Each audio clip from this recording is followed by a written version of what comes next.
রাত ঠিক 2:17। ঢাকা শহর তখন প্রায় সম্পূর্ণ নীরব। দিনের ব্যস্ততা অনেক আগেই শেষ হয়েছে। আকাশে কালো মেঘ জমে আছে, চাঁদের আলোও দেখা যাচ্ছে না। রাস্তার লাইটগুলো মাঝে মাঝে জ্বলে উঠছে, আবার নিভে যাচ্ছে। হালকা কুয়াশা পুরো রাস্তা ঢেকে রেখেছে। দূরে কোথাও কুকুরের দীর্ঘ ডাক শোনা যাচ্ছে, আর ঠান্ডা বাতাসে শুকনো পাতার মর্মর শব্দ যেন অদ্ভুত এক সতর্কবার্তা দিচ্ছে। এই নীরব রাতেই একজন যুবক প্রাণপণে দৌড়ে চলেছে। তার নাম আরিফ রহমান, বয়স 27 বছর। পেশায় একজন ফ্রিল্যান্স ভিডিও এডিটর। প্রতিদিন রাত জেগে কাজ করা তার অভ্যাস। কিন্তু আজকের রাত অন্য সব রাতের মতো নয়। তার শ্বাস দ্রুত চলছে, বুক ধড়ফড় করছে, বারবার পেছনে তাকাচ্ছে। মনে হচ্ছে কেউ একজন তাকে অনুসরণ করছে। 15 মিনিট আগেও সে নিজের বন্ধুর বাসায় ছিল। কাজ শেষ করে বাইকে করে বাড়ি ফিরছিল। কিন্তু শহরের এক নির্জন রাস্তায় বাইকটি হঠাৎ বন্ধ হয়ে যায়। যতবার স্টার্ট দিতে যায় ততবারই ইঞ্জিন নিস্তব্ধ। ঠিক তখনই তার ফোনে একটি অজানা নম্বর থেকে কল আসে। সে রিসিভ করতেই ওপাশে কয়েক সেকেন্ড নীরবতা। তারপর খুব ঠান্ডা একটি কণ্ঠ শোনা গেল। আজ রাত 2:17 পর ওই রাস্তা ছেড়ে পালিয়ে যান, না হলে অ্যাম্বুলেন্স আপনাকে নিয়ে যাবে। লাইন কেটে গেল। আরিফ ভেবেছিল কেউ হয়তো বাজে মজা করছে, কিন্তু ফোনটি পকেটে রাখার সঙ্গে সঙ্গেই তার বাইকের হেডলাইট নিজে থেকেই নিভে গেল। চারপাশে অন্ধকার। সে মোবাইলের টর্চ জ্বালালো। ঠিক তখনই রাস্তার ওপারে সাদা পোশাক পরা একজন বৃদ্ধ দাঁড়িয়েছিলেন।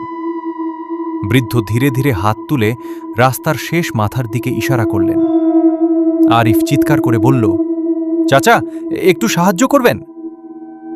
কোনো উত্তর নেই। সে কয়েক কদম সামনে এগোতেই বৃদ্ধটি হঠাৎ অদৃশ্য হয়ে গেল, যেন সেখানে কখনো কেউ ছিলই না। আরিফের শরীর কাঁপতে শুরু করল। সে জানত না যে সিদ্ধান্তটি সে এখন নিতে যাচ্ছে সেটিই তার জীবনের সবচেয়ে বড় ভুল হতে চলেছে। আরিফ কয়েক সেকেন্ড স্থির হয়ে দাঁড়িয়ে রইল। তার বুকের ভেতর হৃৎস্পন্দন এত জোরে হচ্ছিল যে মনে হচ্ছিল পুরো রাস্তা সেই শব্দ শুনতে পাচ্ছে। ঠান্ডা বাতাস ধীরে ধীরে আরও বরফ শীতল হয়ে উঠল। তার নিঃশ্বাস মুখ থেকে সাদা ধোঁয়ার মতো বের হতে লাগল।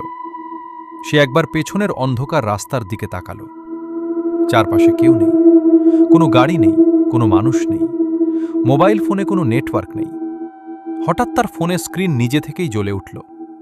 স্ক্রিনে কোনো নম্বর নেই, কোনো কলও নয়, শুধু একটি লাইন লেখা, 3 সেকেন্ডের মধ্যে সিদ্ধান্ত নাও। তারপর 3, 2, 1 লেখাটি মিলিয়ে গেল। ঠিক সেই মুহূর্তে রাস্তার ওপাশে দাঁড়িয়ে থাকা অন্ধকারের মধ্যে দুটি লাল চোখ জ্বলে উঠল। তারপর 4টি, তারপর 8টি। কয়েক সেকেন্ডের মধ্যেই ডজন ডজন লাল চোখ অন্ধকারে জ্বলতে শুরু করল। মনে হচ্ছিল অসংখ্য মানুষ নয়, অসংখ্য কিছু তার দিকে তাকিয়ে আছে। আরিফ আর দেরি করল না। সে দ্রুত অ্যাম্বুলেন্সের ভেতরে উঠে পড়ল। দরজাটি কোনো মানুষ ছাড়াই বিকট শব্দে বন্ধ হয়ে গেল। দাম! একই সঙ্গে অ্যাম্বুলেন্সটি এমন গতিতে ছুটতে শুরু করল যে আরিফ ভারসাম্য হারিয়ে স্ট্রেচারের পাশে পড়ে গেল। ভেতরের বাতাসে তীব্র ওষুধের গন্ধ, তার সঙ্গে মিশে আছে পুরনো রক্তের মতো ধাতব গন্ধ। সে উঠে বসে চারদিকে তাকালো। অ্যাম্বুলেন্সের ভেতরে মোট 4টি স্ট্রেচার, 3টি খালি, আর শেষেরটিতে সাদা কাপড়ে ঢাকা সেই রহস্যময় দেহ। গাড়ির ছাদে ঝুলছে একটি পুরনো ঘড়ি। ঘড়ির কাঁটা আটকে আছে 2:17। 1 সেকেন্ডও সামনে এগোচ্ছে না। ঠিক তখনই সাদা কাপড়ের নিচ থেকে একটি হাত ধীরে ধীরে ওপরে উঠল। আরিফ নিঃশ্বাস বন্ধ করে তাকিয়ে রইল। হাতটি মানুষের হাতের মতো হলেও কিছু একটা ভয়ঙ্কর অস্বাভাবিক ছিল। আঙ্গুলগুলো ছিল অনেক বেশি লম্বা, নখগুলো কালচে আর ধারালো। হাতের চামড়া এমন শুকিয়ে গিয়েছিল যেন বহু বছর ধরে রক্তের স্পর্শ পায়নি। ধীরে ধীরে হাতটি স্ট্রেচারের লোহার পাশে শক্ত করে চেপে ধরল। কি রে? লোহার ফ্রেম বাঁকতে শুরু করল। আরিফের গলা শুকিয়ে গেল। সে এক পা পিছিয়ে গেল।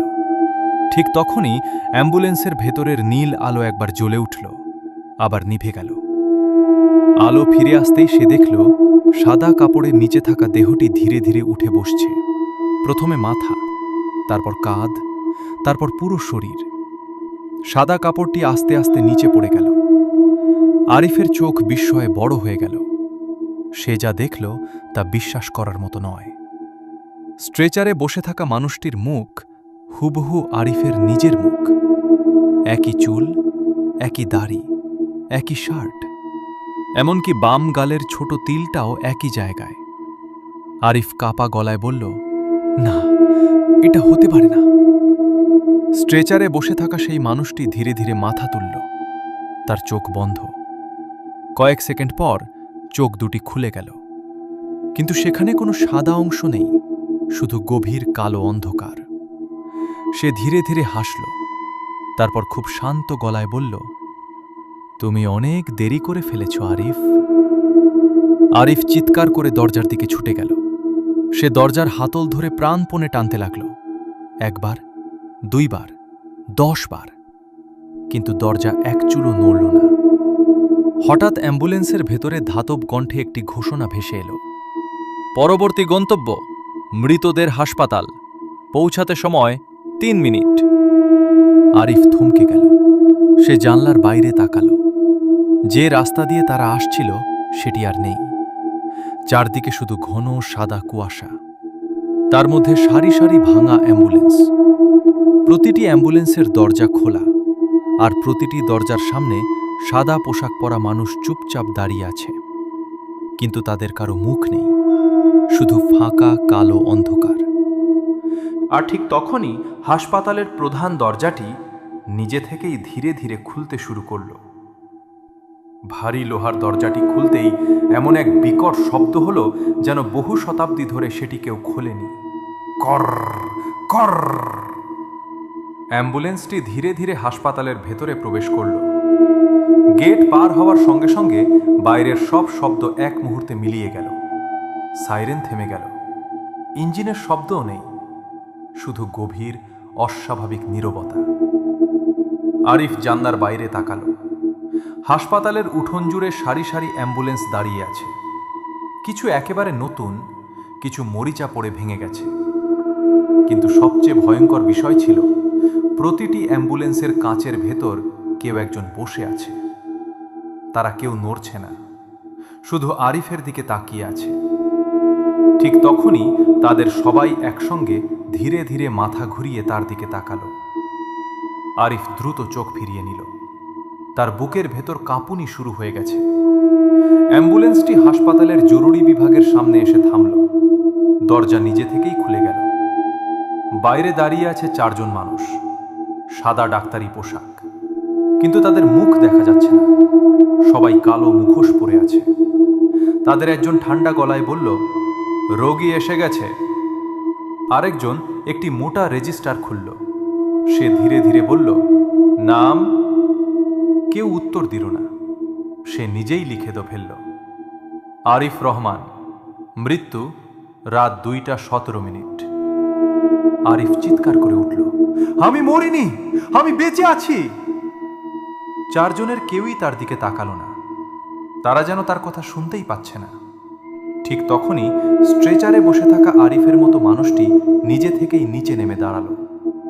সে ধীরে ধীরে ডাক্তারদের সঙ্গে হাসপাতালের ভেতরে হাঁটতে শুরু করল। কিন্তু যাওয়ার আগে একবার ঘুরে আরিফের দিকে তাকিয়ে হাসল।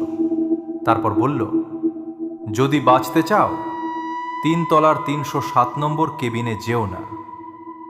কথা শেষ করেই সে অন্ধকার করিডোরে মিলিয়ে গেল। ঠিক তখনই অ্যাম্বুলেন্সের ড্রাইভার প্রথমবার গাড়ি থেকে নামল। তার লম্বা কালো কোট মাটিতে লুটিয়ে আছে। সে ধীরে ধীরে আরিফের সামনে এসে দাঁড়ালো।